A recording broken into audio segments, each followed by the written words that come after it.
आज से 50 करोड़ साल पहले धूल और बादल का एक विशाल झुंड, जिसमें एक जोरदार धमाका हुआ, जिसके परिणाम स्वरूप एक बहुत बड़ा आग का गोला बना, जिसे हम सूरज के नाम से जानते हैं। बाकी बचे धूल और बादल के पार्टिकल्स इधर उधर बिखरने लगे, जो समय के साथ ग्रेविटी के कारण आपस में जुड़ने लगे, और इसी तरह हमारे सोलर सिस्टम का निर्माण हुआ। और इस सोलर सिस्टम में मौजूद पृथ्वी का तापमान लगभग 1200 डिग्री सेल्सियस था, और जन्म के वक्त हमारे सोलर सिस्टम में लगभग 100 ग्रह हुआ करते थे, जो सूरज का चक्कर लगाते थे।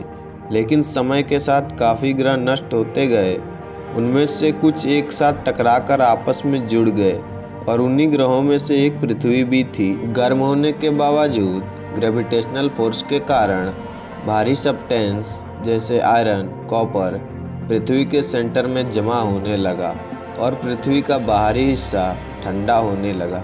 लेकिन इसी समय एक बहुत बड़ा उल्कापिंड पृथ्वी से जाकर टकराया, और पृथ्वी का कुछ हिस्सा अंतरिक्ष में बिखर गया, और ऐसे ही हमारे चांद का निर्माण हुआ। शुरुआती दिनों में पृथ्वी पर लगातार एस्टेरॉयड की टक्कर होती रहती थी, जिसके कारण पृथ्वी की सतह पिघली चट्टान की तरह दिखाई देती थी।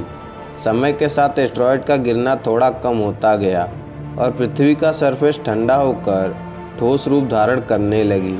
ज्वालामुखी से निकलने वाली गैस नाइट्रोजन, कार्बन डाइऑक्साइड मिलकर एटमॉस्फेयर का निर्माण करने लगे।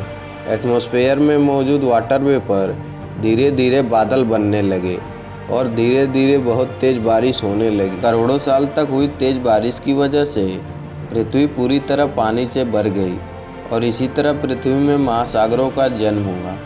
आज से 4000 करोड़ साल पहले महासागरों में लाइफ बनने की प्रक्रिया शुरू हो चुकी थी।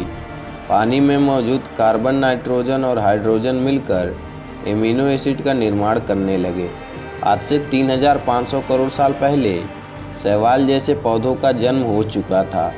सूरज की मौजूदगी के चलते ये शैवाल फोटोसिंथेसिस क्रिया करते हुए ऑक्सीजन पैदा करने लगे। इसके कुछ सालों के बाद प्रोटोजोआ जैसे जीवों का जन्म हो चुका था, और इन्हीं प्रोटोजोआ में एवोल्यूशन के चलते जटिल जीवों का विकास होने लगा।